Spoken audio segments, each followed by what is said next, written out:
are oppressed. We are exploited. We are downtrodden.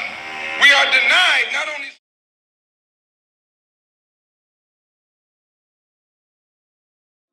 News Uncensored, and sitting across from me is my co-host. What it do? What's good? It's your brother Sam and Viral Hip Hop News. You're in the building with the best, baby. Another episode of the Uncensored Truth Podcast. Oh God, what's good, my brother? What's up, Sam, man? We in the building today, man. You know, I know everybody, you know, before we even get to this, man, we're coming off, you know, I mean, a major loss, you know, for the hip hop community and just the community, you know, in general, with Nipsey Hussle, the news coming out yesterday. So it's gonna be a different, you know, vibe for the show. We just want to start off just like that. But you know, how was your weekend though, man? I mean, all in all, it was well. Saturday, I had a great day with the kids, man, and got to enjoy myself. You know, I'm talking to the baby mom, my son's mom, as far as my son playing football. So I went and got him some things. So we enjoyed ourselves, man. It was a great Saturday. And then obviously yesterday, we heard the news, unfortunate news of Nipsey Hussle passing away, being gunned down, being executed out there in his own establishment in Los Angeles, man. Real sad, man. And we didn't talk yesterday. We didn't talk all weekend. And when the news hit, obviously we did our jobs, both on Viral Hip Hop News, on the platforms. We did our thing to make sure that we got the news out, but didn't talk because we already knew like it was one of those. And we got here and we knew obviously we were going to talk about it. And man, it's hitting home, man. Now, we didn't know this brother personally, but I just remember real quick before I let you go and do your one too. In reflecting about Nipsey Hussle in particular, I say every month or so in our pre-production, we would talk highly of this brother and how excited we were to one day have him on our podcast to speak to him personally about his journey, the various business ventures he has going on, all of the wealth and knowledge he seemed to give to his people, especially the people where he was from. Just a real uplifting kind of dude, a dude that just was doing it the right way. And it's the last person you wanted to see this happen to. Was shocked, saddened, didn't really. We talk about it the last couple of hours before we led up to the show. This is one we really don't want to do, but we got to do what we got to do. Yeah, we even kind of, you know, took a little long time, just kind of even pushing the start button, you know, today, because it's hitting home. We were having conversations, you know, like, well, you said it was just like equivalent to us losing, you know, Pac, as he our new generations, you know, Pac or Biggie. A sad situation, kind of at a loss for words, because, you know, death is a tough thing, you know, to bear, you know, but new reports are pretty much coming out. We already kind of knew this, you know, but they're saying the cause of death pretty much was a gunshot to the head and to the torso. This was just released via TMZ, you know, yesterday. All types of videos are coming out. This Hannah surveillance video out right now where they're showing the individual running from the scene of the shooting in a white t-shirt. Also, people are gathering, you know, in front of his store right now. So a major impact, you know, and the music aside, that was just a stepping stone.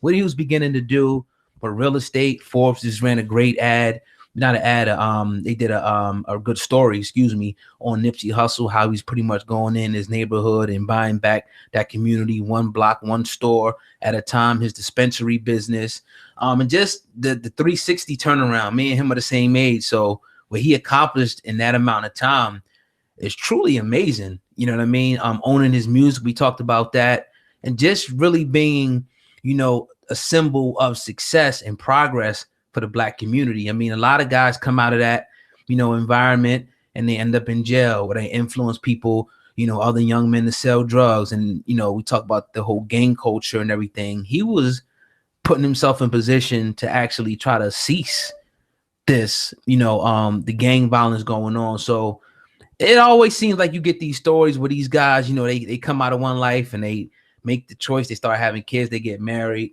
they make the choice to do something positive, and it ends like this. Sad, man, that this keeps continuing to happen in our communities, man. It's devastating. And the first thing that I seen when I saw the news, I'm sitting on the computer, I'm doing my thing, and the news comes over that he died. That first off, he got shot, and I'm just like, man, this is crazy. Getting ready to set it up, do the show on Viral, and then I go back and then I see that he died. And the second I saw that he died, I went and just started chilling with my kids for a second and just hugging my children. Cause I'm like, damn, this man is, like you said, 33 years old. I'm 35. And we all really got an expiration date out here. It seems like us as Black men, ours is a little faster than a lot of other people. And we could blame a lot of different things, and we'll get into it during the segment of Nipsey Hussle. We got different segments in as far as the show is concerned with him. But man, it hits home, and it just makes you look at life totally different when you see something like this. A man coming out of his own establishment, out of his own neighborhood, somewhere where he would find the utmost comfort, and someone in a jealous rage, what it's looking like right now, goes and ends his life, ends a father's life, ends a son's life, ends a husband's life. And you can just damn, just condolences to the family and just pray for him. It's terrible. Now, there's a few more details that's coming out about the exact situation, because everybody wants to know now who shot him. Now they're saying, which we like, how did the hell did the LA, PD, get this type of information? But they're pretty much saying that, the person was a gang. He was involved with a gang, and they're saying that it's pretty much possibly personal situation. And you were saying that they pretty much had to know him to pretty much get that close up on him to let off 6 shots, and hitting other people, around him. So the developments will continue to come out. We'll see. But the conspiracy lane on this, first of all, we want to, respect him and his family and all that. So we don't want to go too much on a tangent with it, but those immediately start to come out. People start to begin to talk about his age. They begin to talk about the Dr. Sebi, which is a segment that we have in here, him producing that documentary, and pretty much what he meant as far as progress in the Black community. Yeah. I'm seeing that conversation come out a lot, and a lot of people are saying, well, maybe the government, killed Nipsey Hussle. Saying, man, what do you think about the conspiracies that obviously we know are going to continue to flow, coming out on Nipsey Hussle right now? I understand it. I'm not mad at it necessarily, because you want a reason. Everyone's just looking for a fucking reason why something terrible like this would happen. And everybody's out here formulating something in their head that they really genuinely don't know. And we can all pick and point out to a lot of different things that we really genuinely can't explain. If presented to us, we can't explain it. But it ultimately came down to someone that was hating on him of his own kind. And that's the disgusting part about it. It was someone, because like we said, this is a neighborhood where Nipsey Hussle found very good comfort. He was in his own neighborhood, his own establishment. There was no imminent threat. Like if there was, let's say, a government or somebody like that were to come up and do something like that, I think he would have seen that a little faster than he did someone that he knew or was comfortable with. That's just my opinion. And on top of the fact that I think that they play a little bit different in 2019, maybe gave him a disease or something, if we were going to talk about conspiracy, all while being respectful, of course, because I think that this was somebody jealous, somebody that was hating on him, somebody that was of our own that destroyed a legacy. Should Nipsey Hussle have been there? Because a lot of people, are saying, and I've seen even brothers that were close to it kind of even talking about this, that when you get your success and you get your fame, you have to remove yourself from that environment.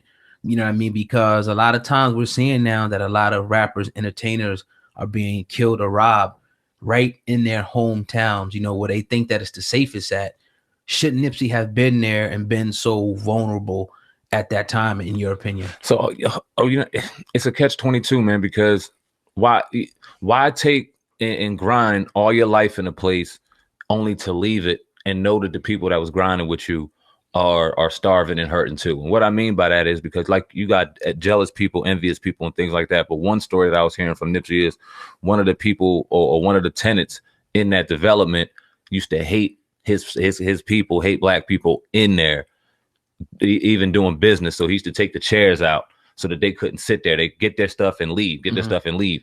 And something that he took pride in is being able to buy up most of them stores, and now having him as a tenant that he has to rent out to. So now he's his boss. That was something that he took pride on.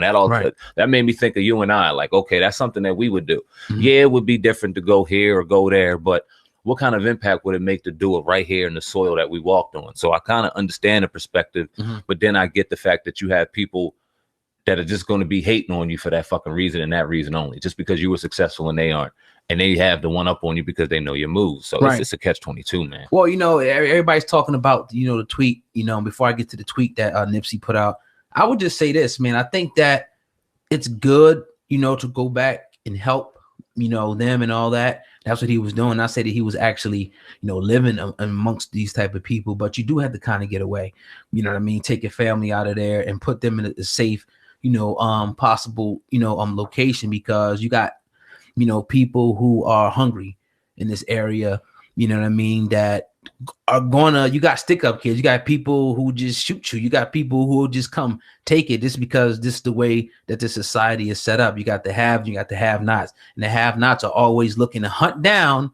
They're too lazy to go out there and do it themselves, so they'll go and they'll take it from somebody else. So I'm not blaming him, you know what I mean, because anybody can be caught. He was chilling with his kid. The pictures come up, they show him just before he got shot, his daughter, I think that was, you know, beside him. So he's chilling, you know what I mean, shorts and everything.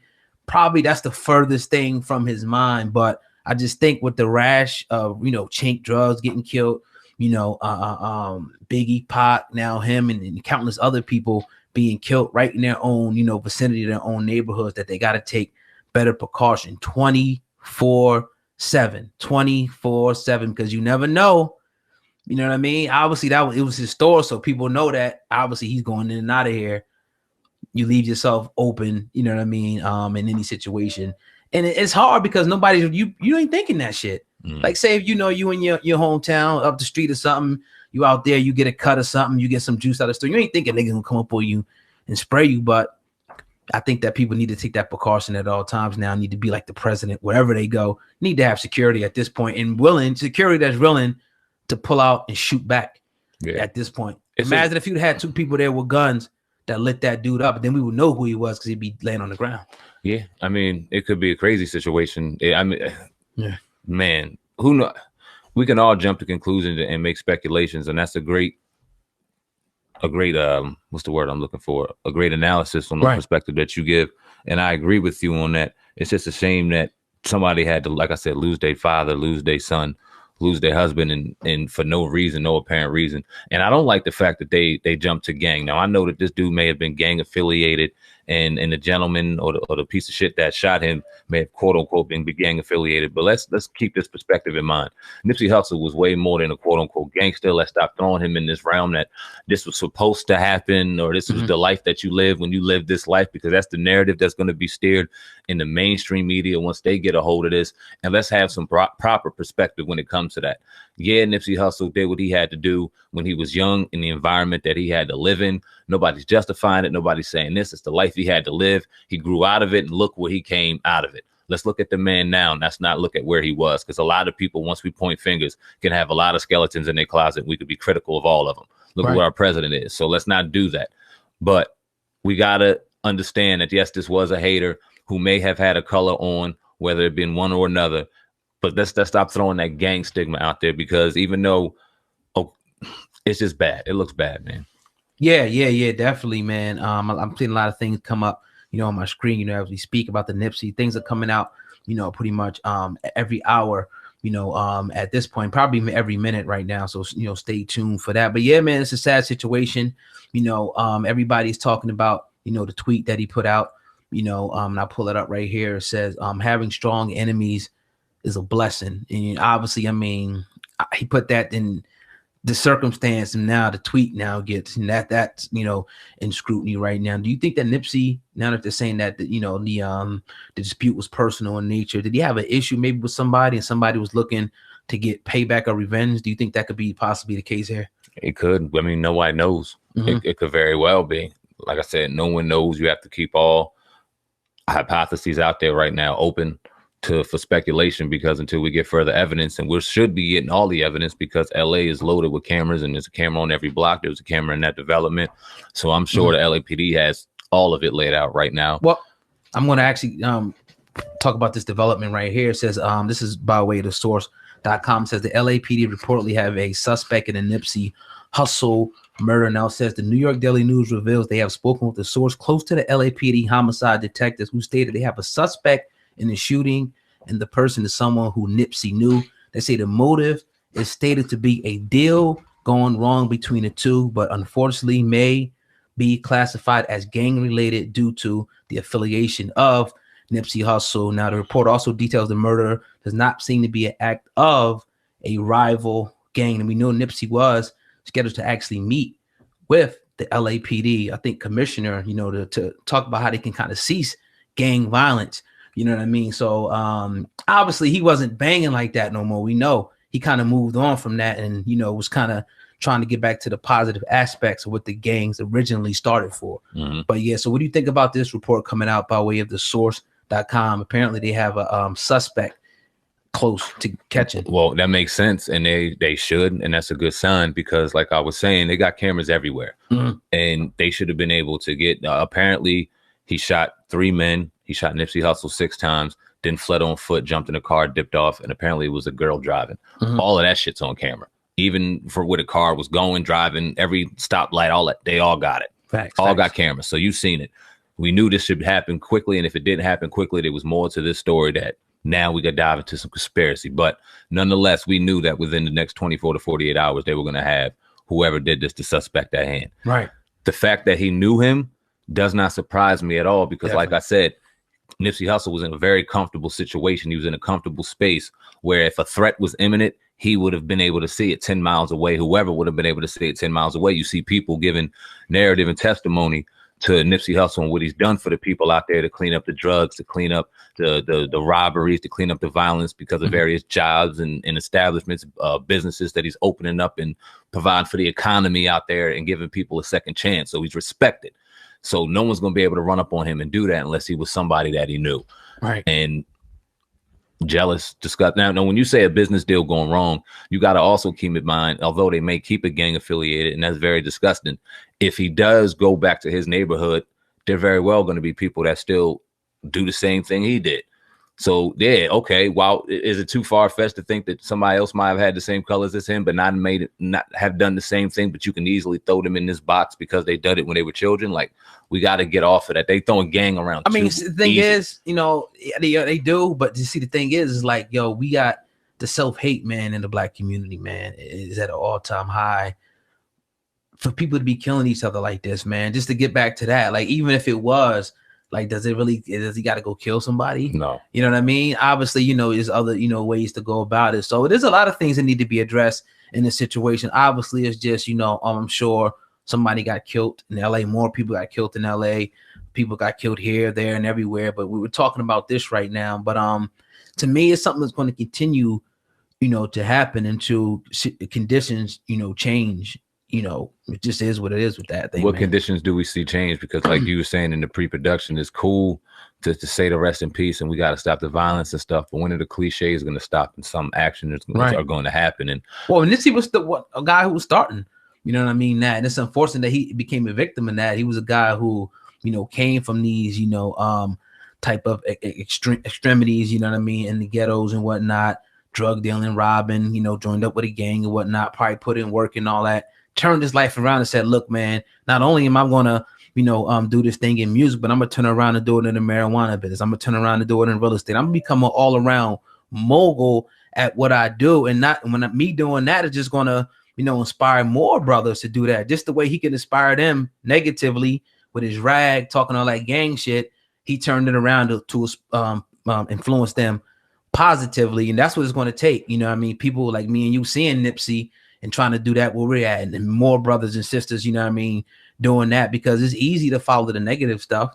You know what I mean? How many people we grew up with that probably in prison or dead right now just doing negative stuff. So, you know, that's what I take from this whole, you know, situation. It's not going to be easy. You know, we got a whole history of a whole bunch of things. People are going through a whole bunch of things, but I think if each person just that watches this takes it upon themselves to try to do better, and that's all I can say, man. I ain't got all the answers, really, man. Oh God, I want to take this perspective, because we were talking about this over in the pre-production meeting, man. And as we were sitting back and doing our thing and just thinking, I was like, yo, man, is this the generations Biggie and Tupac, the death? Now we've had countless deaths throughout hip hop, throughout music, throughout the time between Biggie and Tupac's death and now.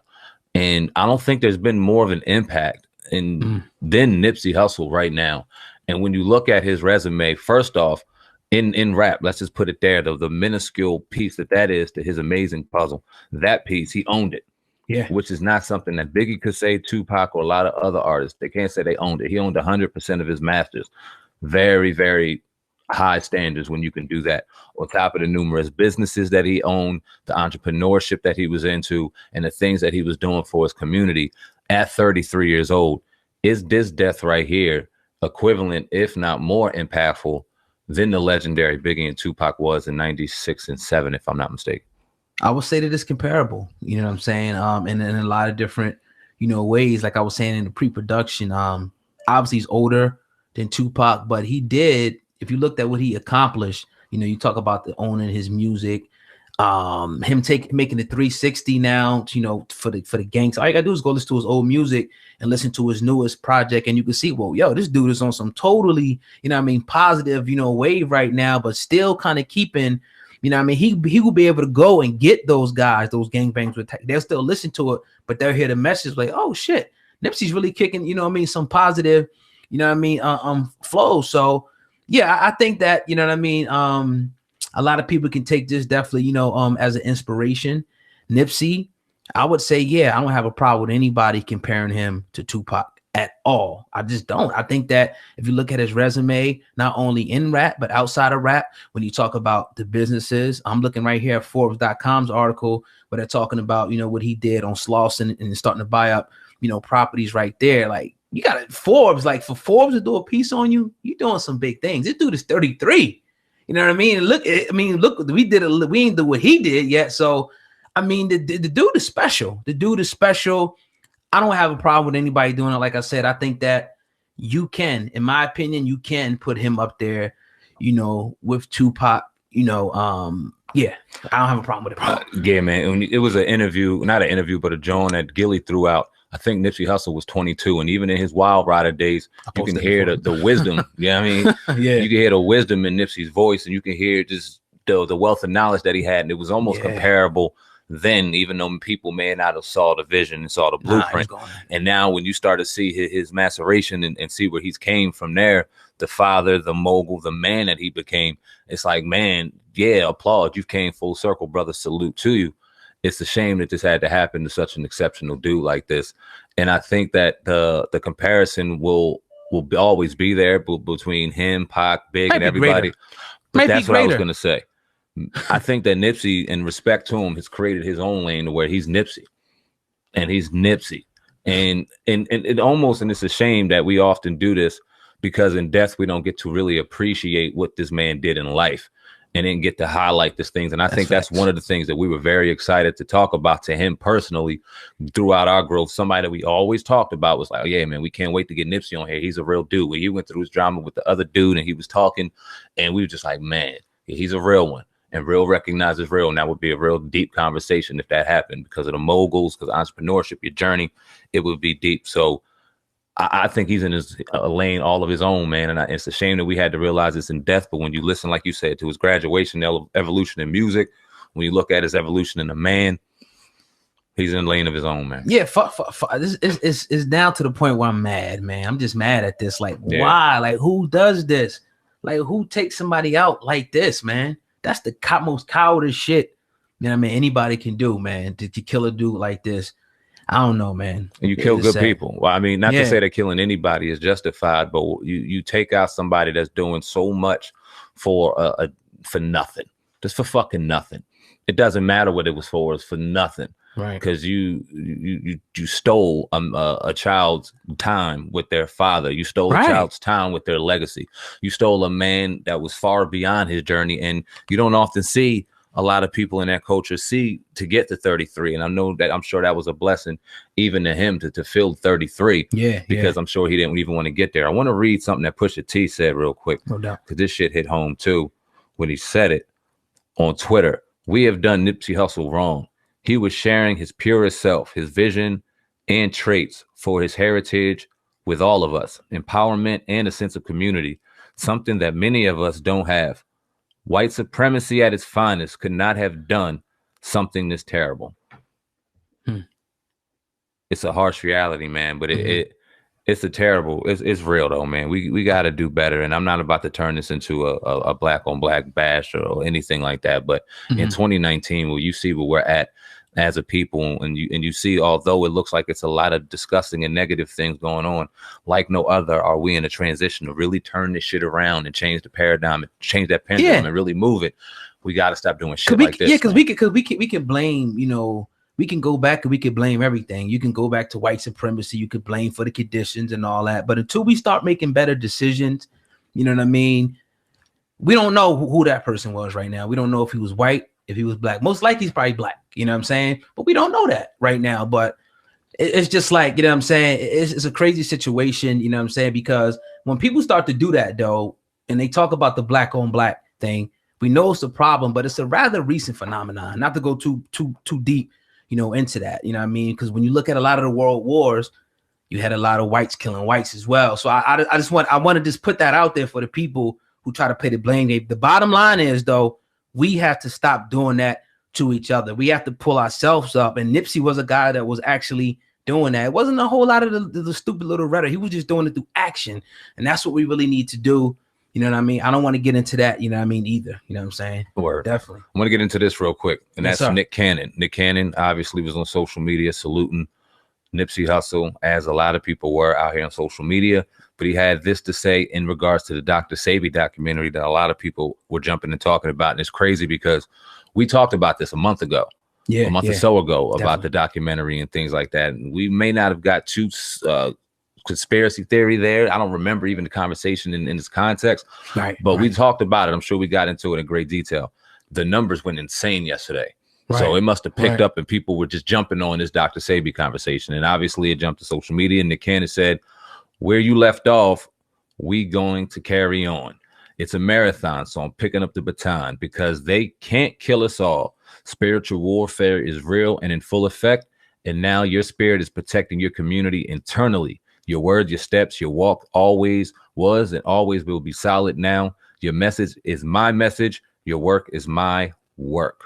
That's in regards to the Dr. Sebi documentary. It looks like Nick Cannon will pick up where Nipsey left off and continue the documentary. But you see a lot of people speculating on Nipsey's death, especially early on when it initially happened, and kind of throwing it in the same regards to Dr. Sebi. Well, that's because he said, Nipsey actually said, you know what I'm saying, if they kill me over this documentary, you better ride, you know what I mean, for me, because he's seen a correlation. He obviously thought that Dr. Sebi was killed for what he knew. People talk about, you know what I'm saying, Left Eye, you know, possibly being killed. And you made a good point. And, you know, and people got to do their research, you know, and look at the Dr. Sebi case. But all he was really pretty much at the end of the day, and you're into this, you know what I mean, heavy, the plant-based, you know, foods and stuff like that, eating healthier and things like that. Obviously, you know, those type of things are going to cure a lot of shit. You mean, so you can tell people it's going to keep you from getting stuff, but it also can cure you. Absolutely. You know what I mean? From stuff. So he was just dealing with natural things. You know, I don't know if Nipsey was killed because of that. I don't know if Dr. Sebi was killed. Yeah, it's a lot of sketchy things around. You know, the situation with Dr. Sebi, Nipsey, we see what's going on. Even the whole Left Eye situation was very crazy. But I don't really know how deep this goes. I wouldn't put it past anybody for this to happen, because let's not act like, you know, that hasn't been. People don't even know about the Martin Luther King, that the government was already been proven to kill Martin Luther King. Just look it up. Guy named, I think, Gary Webb, Dark Alliance, I think is the name of the book. So it's just like, I just want to respect the family at this point in time. You know what I'm saying? I'm glad that Nick Cannon's picking this up and still doing this. I think that the Dr. Sebi story needs to be brought more mainstream so people can actually see and learn, like you said, to tell people the benefits of eating a plant-based diet. I think is, you know, phenomenal. It's very important. It's very important. It changed my life, and I hope that it changed a lot of people. Not Dr. Sebi in particular. He didn't change my life because I don't know a lot about him, but I do. I'm very into health. I'm very into fitness, and I went vegan and I went plant-based a couple years back. And as my graduation and evolution occurred, I'm 100% damn near plant-based. I'm probably 97% where I don't eat anything processed. It's all from the ground and from the earth. And I'm looking at the effects that it's taken on me. I'm looking at the benefits that I'm coming from, where I used to have to drink that cup of coffee every day, have to do certain things for me to feel like I had to go about my day. And now that I'm eating the fruit and understanding how to digest fruit and do certain things, and then when to eat the greens and how to get your irons and B12s, and I'm really diving in and learning about these things. And then my palate is starting to graduate to where I'm starting to enjoy the food, because we get so disconnected from food because of the different chemicals that our palate doesn't understand what real food's supposed to taste like. So it's obviously we're gonna reject that and go back to the chemicals and shit that we yearn for, that we are addicted to. Once you start getting rid of that and your palate starts getting used to these things, you start to begin to enjoy them. And the stigmas of the vegan diet, not being able to eat anything and things like that, they start going away, because everything that you want is sitting in your produce, your fruits and your vegetables. And that's what people have to get from this Dr. Sebi documentary. Let's get some understanding on why it's important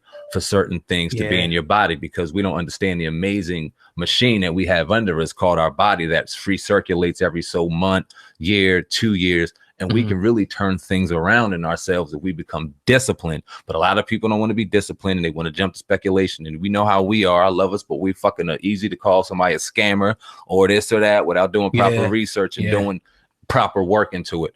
And if you don't even think about the cures or the cases or anything, look at his blueprint. Take it for what you will, follow it, and it will change you. I promise you that. I think that's sound advice, man, because I think a lot of people, you know, are going to be surprised with some of the stuff, you know, both positive, I think, and negative from looking at that, you know, whole thing. I think that when you look at like social media in particular, like Instagram, you like see like the memes, and they'll have like Dr. Sebi, they'll have Nipsey, and they'll have Left Eye and say, oh, these people were killed because they, and it doesn't mean that it's always necessarily true, but obviously we know the benefits of a plant-based diet, I think, is the most important aspect. What would Dr. Sebi, I think, was teaching. Period. And that information is out here for anybody to grab. Anybody could have did this documentary, with all due respect to Nipsey Hussle's documentary that he's going and Nick Cannon is grabbing and moving on with. I'm sure it's going to be exceptional, but he's not doing any work any different than anybody else could have did. So the conspiracy behind him passing or being executed because of this documentary in particular, in my opinion, to all respects to the family, is a little far-fetched. I would say this. All the cameras in fucking LA, if they didn't have a man in a couple of days, okay, you might have me a little closer. But they're gonna have this dude, man. It's the cameras. It's too many fucking cameras. Right. So with that being said, man, once again, pay our respects to the family of Nipsey Hussle. They may come across this video, they may watch it. You know, who knows? You never know who watches your material. Fact. You know what I mean? Condolences, you know, to you. It's a sad, you know, situation here. Definitely. So, you know, if there's any more developments, obviously you already know, check with any one of our channels, and we're gonna drop it, you know what I mean, and definitely talk about it. We're definitely on top, you know what I mean, of this. So I'm gonna move over to this story right here, because R. Kelly's lawyer finally, you know, left a statement for the public. And we were talking about Michael Avenatti, who's pretty much the attorney who brought the alleged 3 videotapes of R. Kelly allegedly with some 14-year-old girls. He brought these tapes to the light. Now, he was just arrested by the feds and hit with all these different charges. So now R. Kelly's lawyer is finally responding, and he's talking about Avenatti and R. Kelly's case. I'm going to actually play, you know, this clip right here, and we're going to talk about this then, man. Here we go. R. Kelly's lawyer. Let's do it.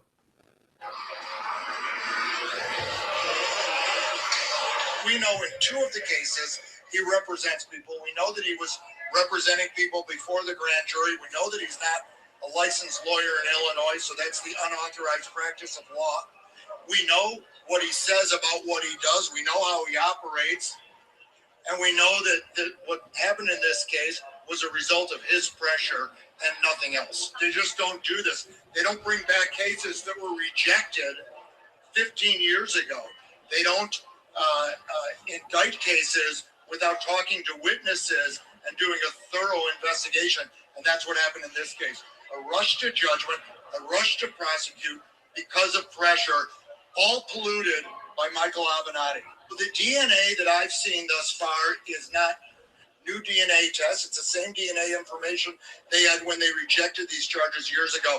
And I don't need to respond to Mr. Avenatti. You know, Mr. Avenatti thinks that he is the truth. He is the oracle of truth. I think the federal prosecutors disagree in New York. He's entitled to presumption of innocence like anyone else, but they disagree. The tapes don't bear that out. The prosecutors in California disagree. When everything somebody touches is like this, what happened here is they got in bed with Avenatti, and Avenatti is toxic. Everything he touches seems to blow up, and that's what's going to happen here. I also have a problem with the fact that he was representing witnesses before the grand jury, and he is not licensed to practice in Illinois. That is the unauthorized practice of law, and it's improper. I'm sure he'll say otherwise. I suggest people take a look at the law. And that is by way of the Associated Press. That's R. Kelly's attorney going all the way in. I mean, really giving a good, you know, cleaning up everything. You know what I mean? And we talked about, and he's telling the truth. Yep. We talk about Avenatti, you know, being tied up, you know, with allegedly trying to extort Nike, his lying on his tax returns, allegedly. It's like everything, you know, this guy has been into is totally, you know, completely just toxic right now. Now it's starting to look like this R. Kelly case. R. Kelly's going to probably win this case. It's starting to look like, and I'll say a few weeks ago, it looked like the R. Kelly was done. Seriously. Now, Sandman, what do you think about R. Kelly's lawyer confidently explaining going at Michael Avenatti? He cooked his ass. He cooked his ass. And this isn't going to be popular amongst a lot of our listeners. And they may even get mad at us. He's going to walk. And whether you think he's innocent or not, and we've done a number of segments on this podcast about that in particular. So you can go back and listen to those if you want to, because I'm not getting into that shit right now. Right. But whether you think R. Kelly is guilty or not, it looks like based off the evidence that he is walking clean. Because if you look at all the allegations that are put up on him and why, like he said, they felt the pressure in even bringing him in. It was Avenatti jumping on these press conferences and saying he has this tape with this 14-year-old, this tape coming off of Surviving R. Kelly, this disgusting Lifetime series, and all the picture and everything was painted. It was his perfect storm to go get R. Kelly. They put him behind bars. He gets released and into child support. It looks like R. Kelly is going down to hell. And this dude wasn't even properly taking care of his business all along. Never had tapes. He talked about, I don't know if he alluded to it on that part of the press conference, but he said even the DNA evidence. He did. Oh, okay, yeah, it was old. So you can't even use that. We didn't know that. And we didn't know that. We thought it was some new stuff. That's crazy. But we always speculated how the hell he had DNA evidence for 15 not only did they years say that, they said that it was rejected before. So why even bring it up? It's crazy. And it really irks you, because if you did think that he was guilty of the Aaliyah, because he did forge documents in the tape previously in the 90s, if you thought he was guilty of those two crimes alone and he's getting off again, how it's disgusting and sad that you feel about this. If you didn't like him because of the docuseries and stuff, I mean, that's just up to you and this, because that's not alone going to put him in jail. And R. Kelly is going to walk. What else? What other evidence do they got, man? Yeah. It's looking like, if the tapes are not allowed in, and for some reason it seems like the lawyer is very confident, like the tapes is, either not going to be allowed in or just don't show anything like that. Could be even old tapes for all we know. You know what I mean? The DNA, which they said wasn't even accepted in.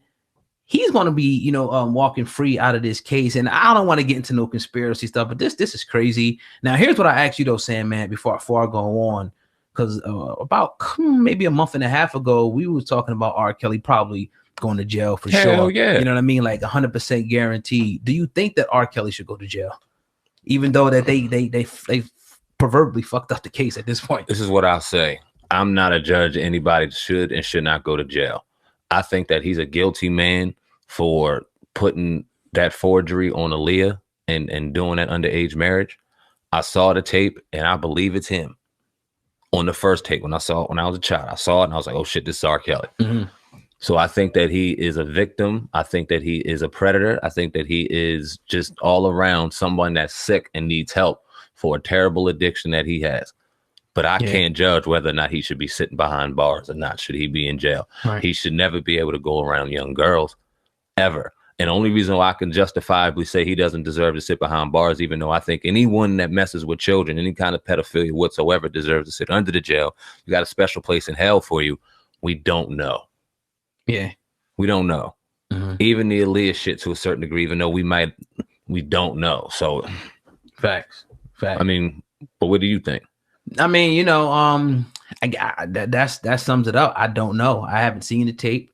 I'm looking at like everybody else is looking at this stuff. Now, I do know, I talked to people from Chicago. We had Brother Consu on. He lives out there. And just talking to you and other people, obviously listening to his music, the Aaliyah situation. He has some type of weird fetish for younger girls. I think it's disgusting.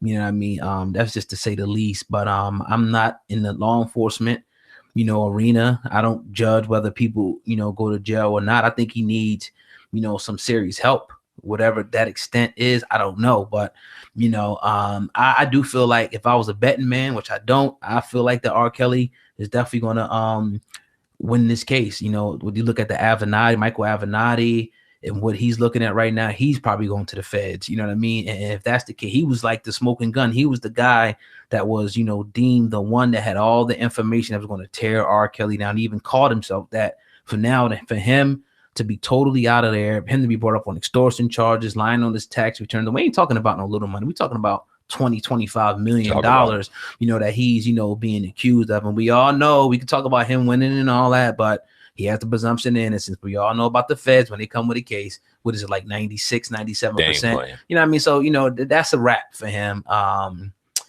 You know, hopefully R. Kelly can get some help. I don't think he'll get help. I think he'll probably continue, most likely 100%, to do what he's been doing. Damn.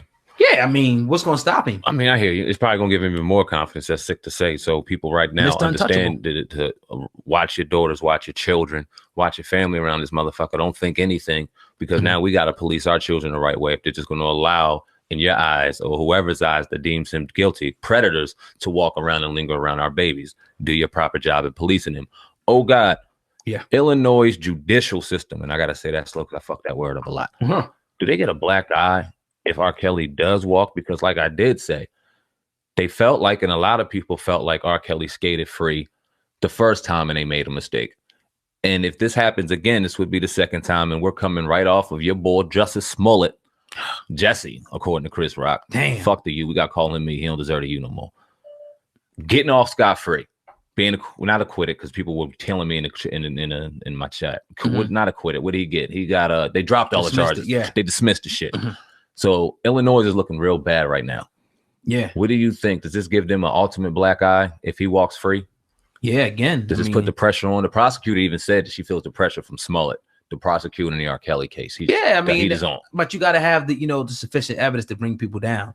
You know what I mean? If they don't, they're probably going to walk. And they got a good attorney. And this is why we always say let it go to the courtroom, because a lot of times when the stories start to come out in the media, people start reading, you know, the allegations. People like, damn, it's over. He got arrested. Oh, damn. But then his lawyer comes back and say, okay, nah, this was bullshit. The DNA was bullshit. The sex tapes wasn't real. You know what I mean? This lawyer, not only, you know, he's being right now accused by the FBI of extorting people. Then it begins to, the tide begins to change, and we see that everything is not what it appeared to be, you know, in the beginning. So hell yeah, they get a black eye if they don't successfully do this. We talk about, I mean, but if you look at it though, with Chicago anyway, one of the most corrupt, obviously, you know, police, you know, districts, whatever you want to call it, you know what I mean? But yeah, I think right now it's just gonna be another L for him at this point. The twists and turns in this shit is ridiculous. It's crazy. When you look at from where it went from last year when it was the sex call thing with the parents, and then where it evolved to with the Lifetime series, to him getting out here and crying his guts out on national TV, when we thought that I personally said that was it. Right. The prosecution is going to eat this shit up. Yeah. They got the tapes. They got the DNA, which I always thought was weird. Now they got this, him saying all this. They're going to eat this shit up. And lo and behold, nope. Their evidence, none of it looks like it's going to be substantial, because the dude that's providing is about to sit his ass in jail for extortion, all kind of nonsense for a while. Yeah. Man, what a black eye for Illinois. Yeah. So we'll definitely keep you updated, you know, as soon as there is a new development. We're reporting to R. Kelly get acquitted or dismissed, charges dismissed, you know what I mean? But you're tuned into the Uncensored Truth podcast with your brother, Old God, and Sam. And Sam, man, I want to talk about this story because we didn't get a chance to talk about this one. And it involves Jay-Z, Beyonce, and Amari Hardwick. Did you see that? You didn't see that video yet? I saw it, man. You seen that video where, you know, everybody, you can see it right there on the screen. Jay-Z pretty much, I mean, Amari Hardwick goes up to Jay-Z, takes a picture, and he walks over to Beyonce, kisses her, whispers something in her ear, and then lays another kiss on her. And you can see from her facial expression, she was like, oh shit, what the fuck? That's what it is. I mean, I'm just gonna keep it real. That's what it was like. Both of those reactions, you know, mixed up. What do you think about that, Sam, man? Do you think that was definitely disrespectful or just innocent, man? I don't think nothing of it. Right. Ain't my business. Right. That's that man's business. I think I think, man. Yeah, I feel you. I feel you on that or whatever. If Jay-Z ain't react, how am I supposed to react? If Jay-Z act like he ain't see that shit. If Jay-Z act like he ain't see that shit, how am I supposed to? We pride ourselves in not getting involved in that shit right there. Right. But man. Yeah. If Jay-Z ain't respond, I ain't responding. Yeah, you know, Jay-Z ain't gonna respond. I mean, here's what I'll say. I'll say about it, man. I think, you know, I think it's just silly, man. I think it's silly at the end of the day. You know what I mean? It looks like what it looks like. I mean, it's just a kiss. You know, yeah. This is a great conversation that we're going to have a little deeper on the Wake and Bake podcast while we plug that, which is coming this month in April. We're going to be baking and waking and talking some shit, man. And what we're going to do is we'll be having different various videos from Instagram and videos that come up that we just gonna have to respond on. So if we happen to see this one like this and we gotta respond, then you'll get my perspective. But we ain't, I don't, man. Look, that's between Jay-Z and that dude. Yeah, man. Who's gonna win the fight between Jay-Z and Hardwick? I think Jay-Z's knocking him out. What? Jay-Z's doing taekwondo and all that shit, man. According to Dame, Jay-Z can't fight though. Shit, I guess he'll find out. Yeah, that's just Mario Hart. That's just fucking acting, nigga. We don't know if he can fight either. Should he find out? I don't even know. I've never seen him fighting. Last time I seen this nigga was in Gridiron Gang. I don't watch fucking. I ain't never seen Power. Yeah, but he got, you know, I mean, he got some stature to him. Look like he's in the gym and shit. And I mean, I don't know. I never seen Jay-Z's hands. I don't know. I mean, you know, Jay-Z act like he didn't see it, like you said. So he probably didn't see it. Shit. Yeah, I mean, you know, it is what it is. I mean, what if somebody did that to your girl? Kissed her twice like that or something. You would think something like, what the fuck? You might not say nothing. You're like, what the fuck? You gonna hold something? You gonna have to holler in the back. You got a little extra off. Like, that's Beyonce. Let's keep. Hold on, bro. Yeah, we'll talk about, like you said, deeper little topics, relationship stuff. You know what I mean, with the people. We'll talk more about that on the Wake and Bake. Yeah, you know what I mean, podcast. But yeah, man. You know what I mean. Great show.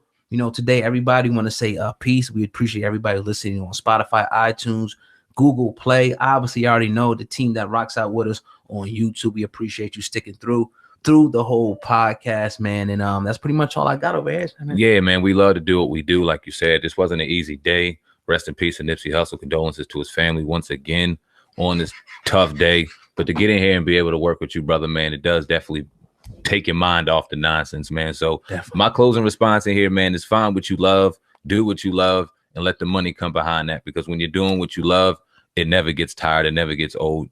You never burn out, man. So salute to the Uncensored Truth Podcast, Hip Hop News Uncensored, Viral Hip Hop News. We'll see you Tuesday, man. That's all I got. Yeah, man. We are out of here. Be safe. Peace. Blank City niggas gamble with your life. Hopping out the Lex, I felt like Malcolm X. Marching with the shooters like Martin Luther. 40 cal SK or the fucking Ruger. Don't ever question if I got the heart to shoot you. When will you be satisfied? We can never be satisfied as long as the Negro is the victim of the unspeakable horror of police. They say Machine only rap about how he got shot and how he shoot niggas.